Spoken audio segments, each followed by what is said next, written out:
Manajemen adalah seni, Pak. Untuk bisa dicatat, kenapa setiap masjid itu berbeda cara pengelolaan, sehingga untuk keseragaman diperlukan adanya standarisasi yang tadi telah disampaikan.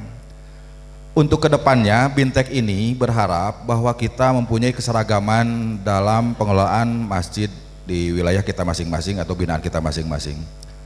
Nah, karena secara karakteristik bahwa masjid itu ada yang menyatakan pertama terdiri dari 3 komponen yang disampaikan tadi. Pertama dari yang disampaikan oleh Pak Pangersa, Pak Kiai Haji Jam, adanya idaroh, kemudian oleh saya ada aja imaroh, dan nanti akan berikutnya dari ayah.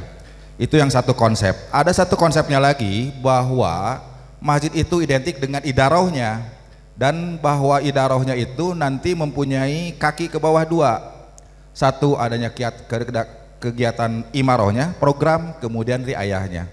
Nah, konteks itu jangan membuat kita menjadi hal yang perlu didebatkan, karena yang sejatinya bahwa manajemen itu seni, bagaimana kita sesuai dengan konteks lokal yang bisa secara simplikasi atau sederhana dalam pengelolaan ketiga komponen manajemen masjid. Jadi ini saya lewati, insya Allah tadi sesuai arahan dari moderator, nanti kita akan coba sampaikan materinya. Ini idaroh yang tadi telah disampaikan, bahwa intinya bahwa kegiatan idaroh yang tadi telah disampaikan, manajemen, administrasi, keuangan, organisasi masjid, dan pelaporan. Intinya hanya 4 itu aja, Pak, yang harus ada. Nanti secara teknis tadi telah disampaikan. Nah, yang menjadi bagian saya adalah tentang pengelolaan program pemberdayaan. Ini yang menjadi pesan dari panitia sekaligus dari arahan dari Ketua PDDMI, bagaimana keempat bahkan mungkin 5 ya yang saya sampaikan itu bisa menjadi strategi pemberdayaan masyarakat, Pak. Sementara ini masjid yang di Bapak dan sahabat-sahabat semua kelola, termasuk ibu-ibu di Majelis Salim, pasti saya yakin ada DTA-nya, Pak ya. Sudah ada DTA, pasti sudah ada TPQ pasti ada. Tapi saya yakin kita ketika berpikir bahwa di sekeliling kita ada yang tidak entas belajar wajar dikdas, kita merasa jengah untuk memulainya di dalam masjid. Padahal secara manajemen atau terobosan, ini menjadi hal yang penting, bahwa masjid itu bisa menjadi pusat kegiatan belajar masyarakat, Pak. Namun seperti tadi yang saya katakan, ada sebagian yang membuat secara inklusi atau eksklusif, atau ada masjid mah ulah dipakai keur diajar paranti sholat, mungkin bisa, Pak, di luar. Jangan menjadi tong diajar pusing gitu maksud abdi mah. Soke atau di luarna. Nah, jadi fungsi pendidikan ini, fungsi kelima dimensi ini, yang pertama keagamaan seperti yang kita telah biasa laksanakan. Kemudian ada pendidikan yang baru menyentuh bidang keagamaan tanpa atau belum menyentuh pendidikan informal dan non formal. Karena kalau di masjid, Pak, secara formal memang secara perizinan kita akan kesulitan. Yang bisa kita tempuh adalah pelaksanaan nanti pendidikan non formal dan informal. Nanti saya bahas sedikit. Kemudian adanya ekonomi, keempat dimensi kesehatan dan sosial. Ini yang menjadi 5 pilar untuk penguatan bagi bapak-bapak bekal nanti pulang ke rumah, ke masjidnya masing-masing. Ini menjadi, kalau yang tidak ada nanti coba kita diskusikan dan strateginya seperti apa. Yang pertama tadi keagamaan, diantaranya ini sudah rutin biasa kita lakukan, termasuk hal yang kemarin terbaru tentang ibadah kurban. Mungkin ada beberapa masjid yang sudah membuat tabungan kurban, Pak ya. Ada ya tabungan kurban, itu menjadi hal yang sudah sangat bagus untuk bisa berkesinambungan. Nah, ini yang ingin saya tawarkan, kegiatan-kegiatan non formal dan informal, Pak. Jadi kalau PAUD juga mungkin sudah ada. Nah, ini yang kedua, poin kedua tentang pendidikan kesetaraan. Biasanya ini berada di pusat kegiatan belajar masyarakat.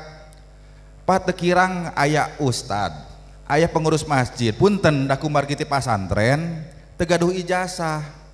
Sehingga ketika mengajukan persyaratan untuk mendapatkan insentif dari bupati tadi, dia terjegal.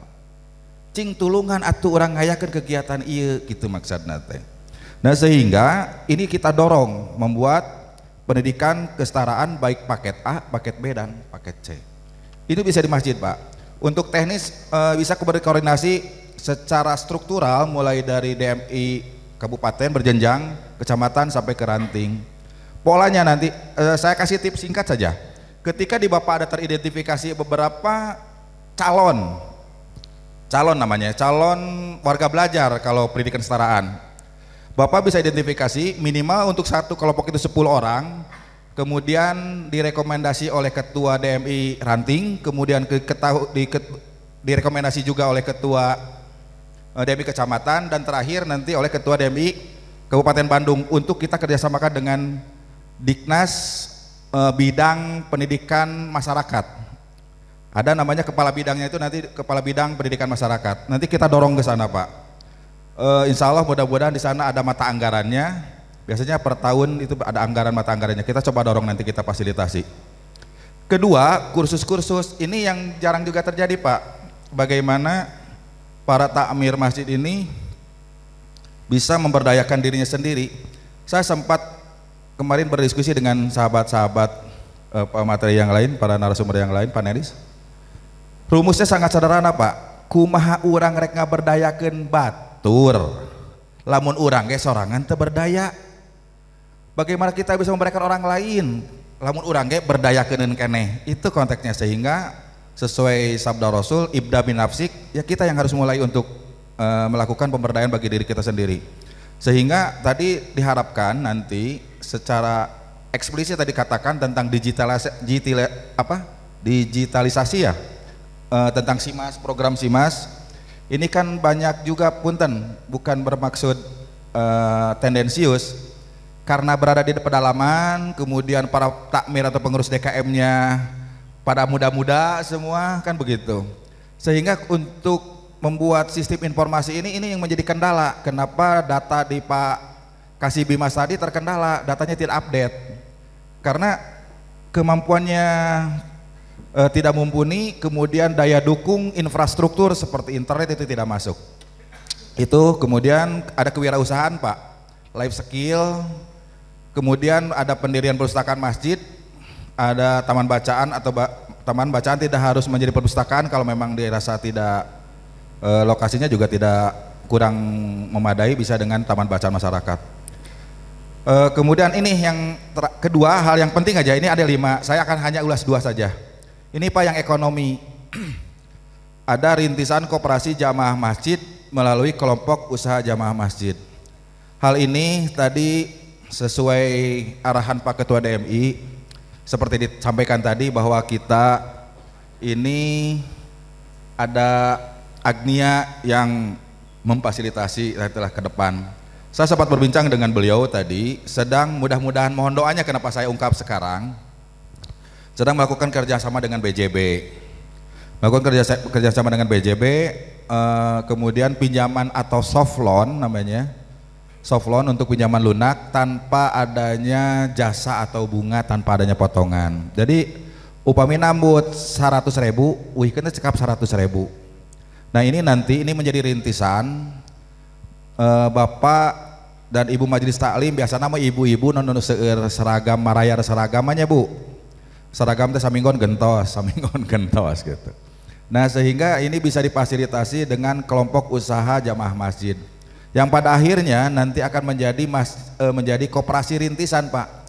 Berdasarkan undang-undang terbaru, besok akan launching di hari koperasi tanggal 12 Juli. Kalau dulu untuk membentuk koperasi itu harus minimal 20 orang. Kalau sekarang 9, oke tiasa, Pak. Kenapa kami menyarankan 10 orang?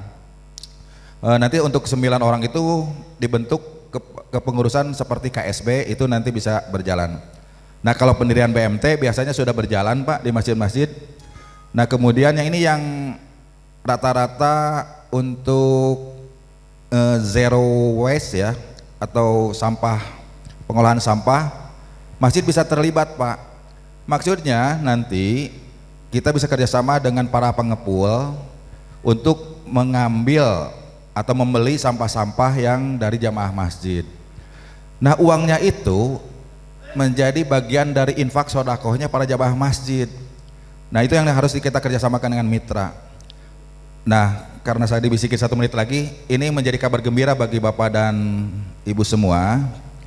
Ini yang lembaga mitra yang tadi dikatakan, kita coba jajaki dengan Dinas Pendidikan, Dinas Kesehatan juga tentang perilaku hidup bersih dan sehat dan tentang sanitasi, termasuk untuk pembangunan atau revitalisasi MCK ya.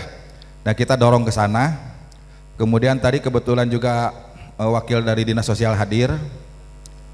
Nah ini dua hal yang menjadi daya dorong dari tadi disampaikan oleh Pak Moderator, Pak Kiai Muhlis, bahwa Sekolah Tinggi Agama Islam STI Bakti Persada Bandung sedang merancang bangun Pak tentang usulan prodi manajemen masjid.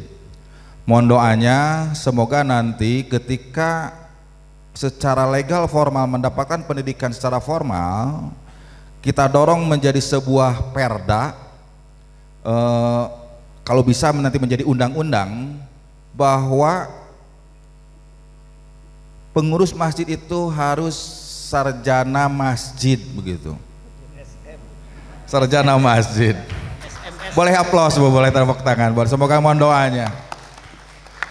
Untuk sebagai strategi langkah awal, kembali lagi mohon doanya Pak Ketua DMI menggulirkan ide seperti sertifikasi kompetensi bagi takmir masjid seperti PPG Pak konsepnya, yang artinya nanti ketika kan kemarin itu kan takmir masjid ada tunjangan BPJS ya, nah nanti itu harus kena honor kayak guru Pak.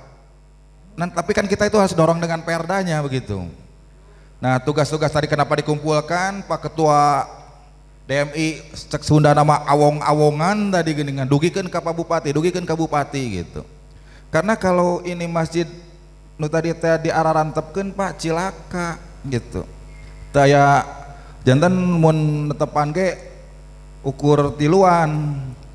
Hiji imam, dua tihang mik, tilu tihang masjid eta teh. Kan riweuh eta ke akhirna. Nah sehingga karena bagaimana tadi konsepnya, bagaimana kita bisa memberdayakan orang lain kalau kita sendiri tidak berdaya.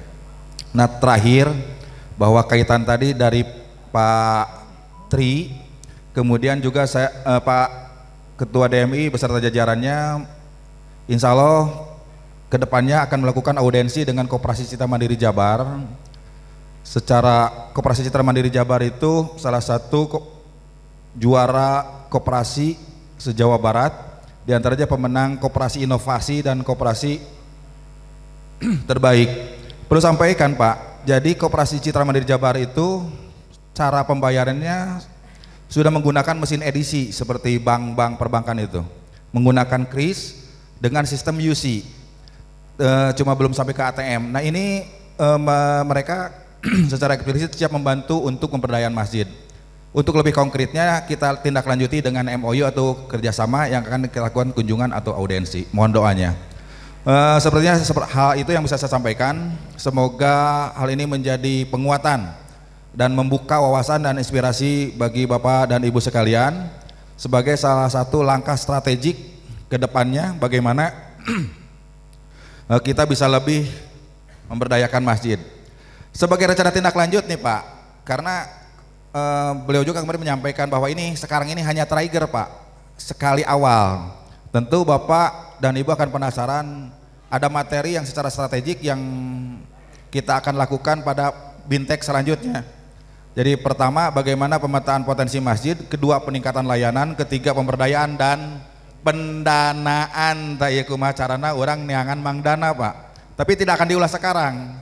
Ini materinya nanti pada Bintek yang akan datang begitu. Sehingga Bapak dan Ibu ketika mendengar Bintek ini, janji dari saya, insya Allah para hadir semua kan, karena ada bagaimana konsep pemberdayaan dan fundraising namanya. Kita dengan berbagai kerjasama dengan badan-badan luar negeri, karena kan ada NGO yang dari luar negeri sebetulnya bisa kita tembus Pak, dengan persyaratan dan kriteria tertentu. Semoga pada Bintek yang selanjutnya kita akan semakin lebih banyak bersilaturahmi dan menjadi motivasinya dan kirohnya meningkat. Demikian yang bisa sampaikan. Terima kasih. Wallahu muwaffiq il aqwamit thoriq. Wassalamualaikum warahmatullahi wabarakatuh.